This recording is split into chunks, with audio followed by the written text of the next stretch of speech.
Papua New Guinea is not classified as a democratic country anymore. Serious? It's a country that's moving towards authoritarianism. Wow. So we're no longer classified as a democratic country. So the international agencies, and I think, Peter O'Neill wrote an article on that, in the former Prime Minister, and he's quite right. So what we're seeing with this particular government is that they're moving more and more towards countries like Nazi Germany used to operate in the past, more authoritarian governments like dictatorships like North Korea, like Russia. That's where we're moving. So it begins with the censorship of media, because as you know, in democratic countries, the media is supposed to be the fourth or the fifth? Fourth state. It's the fourth state. Yeah. The media is intended to keep governments honest in democratic countries. So the fact that this government, and to some extent the previous government also was doing it, but this government is taking it to a new level. They're really trying to control and keep a lid on media. It demonstrates that we're not interested in this, the fourth state, the media, being part of our democratic process. So I think what's happened to you, I think in the past there was Scott Wyder and a few others who were terminated from MTV, I think I remember. Yes. So, that was the beginning. And this is the scary thing. And this is why I think all Papua New Guineans should be afraid and they should be worried, because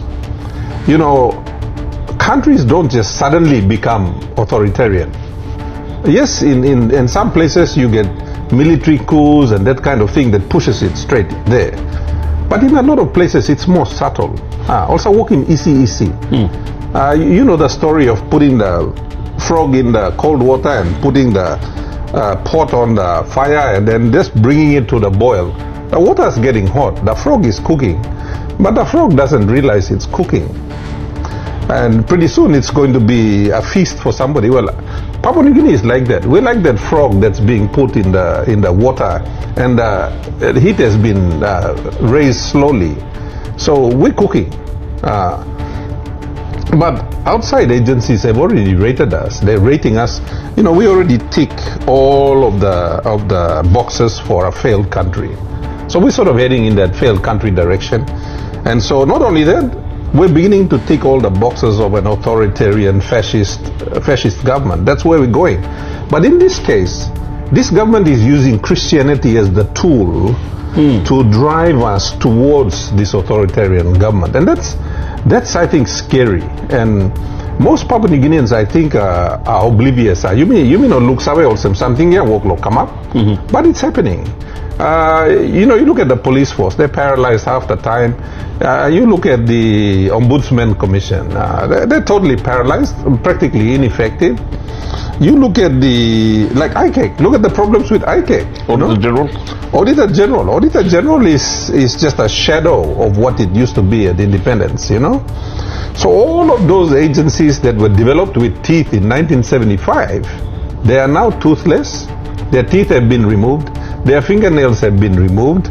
I think their brains have even been removed. They're just like paralyzed. And so what's happened to you has come as a big shock.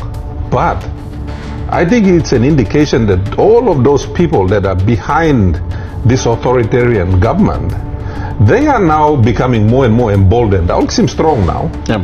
So it starts with you. Tomorrow it could be somebody else.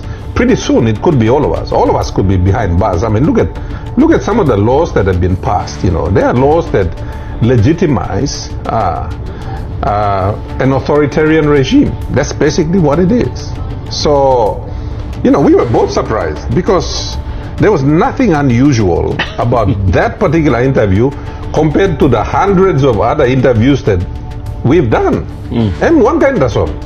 But these people have found a way to fault it, because what's been happening is that Ogara man we now stop inside this government agencies here.